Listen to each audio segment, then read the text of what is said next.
В эфире информационный выпуск Камши Кушара. Здравствуйте. В студии Алиса Шамба. Сегодня в выпуске. В Сухуми начались работы по подготовке к строительству детской республиканской больницы.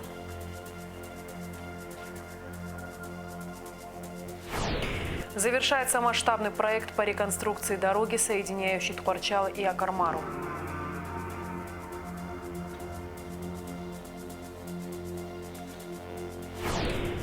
Продолжаются работы по реконструкции набережной Гагры.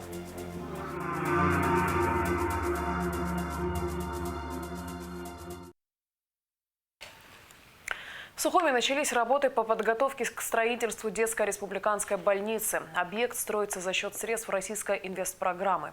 Сейчас строители благоустраивают новую автомобильную парковку. На месте работы побывала Алика Трапш. Строительство детской республиканской больницы является социально значимым проектом. Объект будет возводиться за счет средств российской инвестиционной программы. Сметная стоимость проекта – 650 миллионов рублей. 3 этажа, 4,5 тысячи квадратных метров, где будет и хирургическое отделение, и диагностическое отделение, и лаборатория, и весь комплекс необходимый для того, чтобы это медицинское учреждение функционировало в полном объеме. Далее хочу сказать, что все технические характеристики объекта детской республиканской больницы, они были сметированы и прошли экспертизу в Российской Федерации.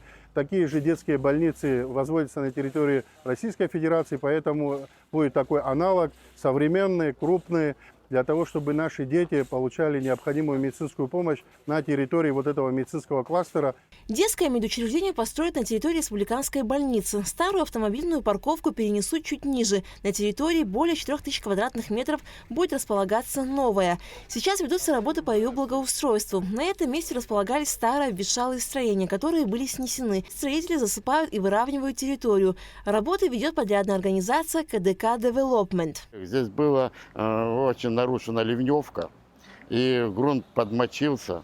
И нам пришлось вместо положенных 0,5 метра снимать до метра грунт, вывозить и замещать его вот таким вот другим балластом, потому что на этом грунте невозможно было что-то строить. Выравниваем, подсыпаем, для того, чтобы люди не в грязи ходили.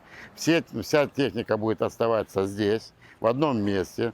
По территории республиканской больницы машин больше не будет, посторонних, кроме их служебных. И плюс 2 тротуара, один здесь и там, для того, чтобы могли и на каталке людей поднять, и пешком пройти. У нас будут 2 парковки. Одна, которую вы сейчас видите, вторая будет выше детской больницы. Для чего мы это делаем?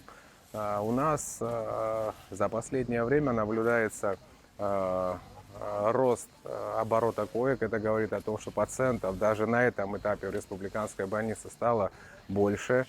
Ну, естественно, не хватает у нас этих парковочных мест. И мы решили в дальнейшем, возможно, мы пока еще над этим думаем, возможно, нам придется разделить эти парковки на одну мы для сотрудников республиканской больницы, возможно, выделим, а вторую для посетителей, потому что сотрудников только республиканской больницы вместе с ее подразделениями 622 человека.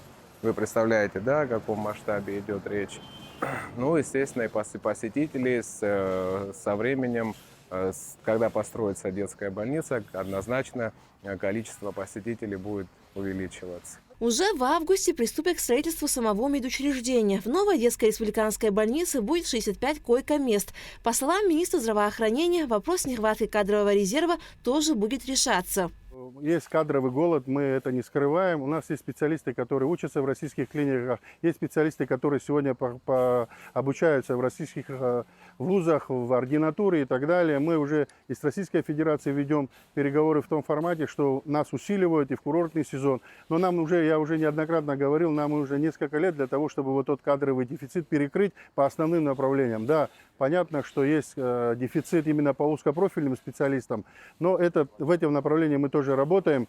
И я думаю, что к тому времени, когда все это завершится, мы уже поэтапно будем вам говорить и давать информацию о том, какие у нас специалисты, какие у нас нехватки и как мы с этим будем справляться. Расположение республиканской больницы и детского медучреждения на одной территории очень удобно, как для медицинского персонала, так и для населения.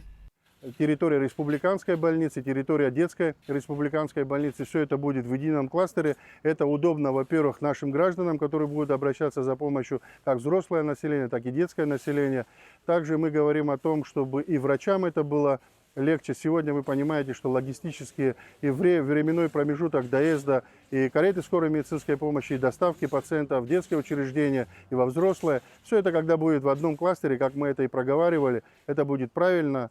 И вот в этом направлении будут вестись работы. Строительство детской республиканской больницы завершится в 2026 году. Альга Трапшнар, Соцулукия, Абхазское телевидение.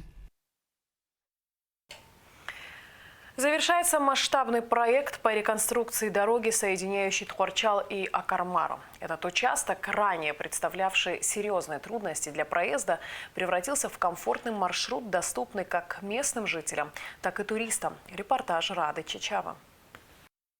Восточная Абхазия – интересная и самобытная часть прекрасной республики, перспективы развития которой, пожалуй, по-настоящему огромные. Гости нашей страны часто интересуются экскурсиями к достопримечательностям Востока Апсны. Живописная природа, водопады, уютные города и, конечно, город-призрак Акармара. История заброшенного шахтерского городка известна каждому жителю Абхазии. Но одной из сложностей в развитии туристической сферы данного района была дорога, непригодная для комфортной езды. Разбитое дорожное полотно создавало неудобства и для проживающих поблизости местных жителей. Теперь же, когда начались ремонтные работы, эта проблема будет решена. Протяженность ее составляет более 15 километров, средней шириной 6 погонных метров. Общая площадь асфальтированной составила более 92 тысяч квадратных метров. Стоимость данного объекта 219 миллионов рублей. На данный момент выполнено порядка 70% из общего объема.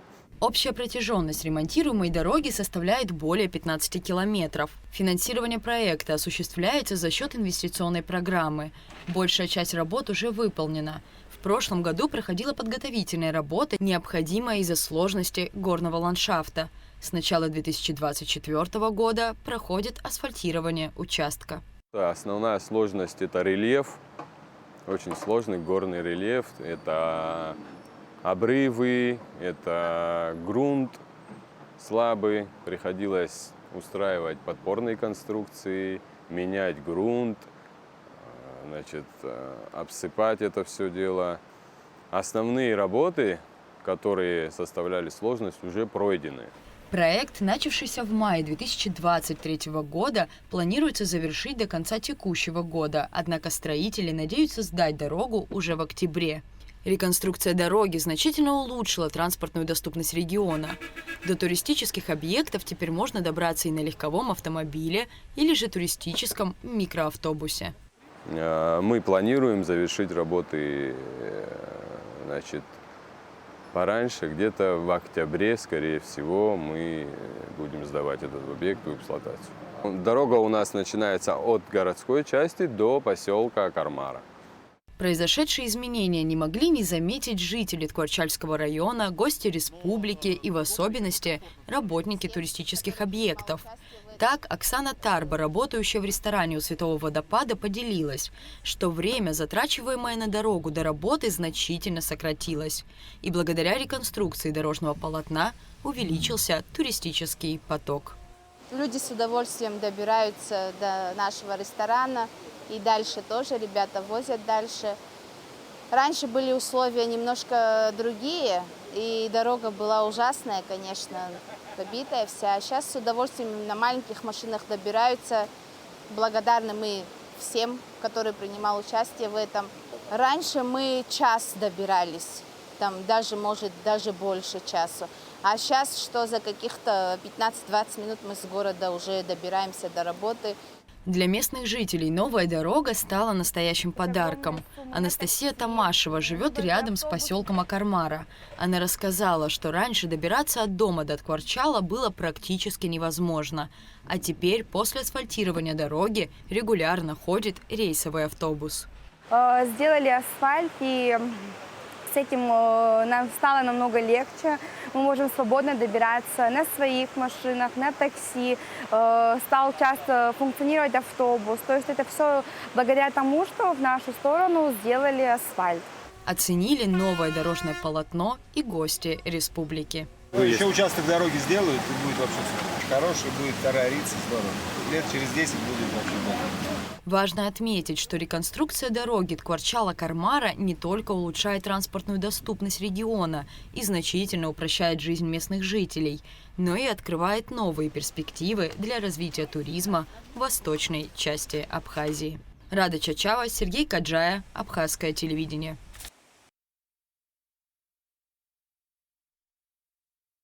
Союз политических партий и общественных организаций Абхазии сделал заявление, в котором выразил возмущение по поводу высказывания одного из лидеров оппозиции представителей НОД «Свобода» Джансуха Адлиба.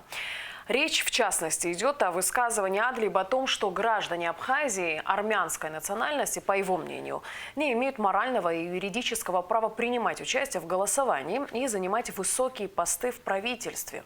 Союз политических партий и общественных организаций приводит цитату статьи 12 Конституции Республики Абхазия, согласно которой все равны перед законом и судом, независимо от расы, национальности, пола, языка, происхождения, имущественного и должностного положения, места жительства, отношения к религии, убеждений, идеологии и других обстоятельств. Таким образом, Конституция юридически закрепила право наших граждан любой национальности на равенство во всех вопросах жизни в Абхазии, говорится в заявлении.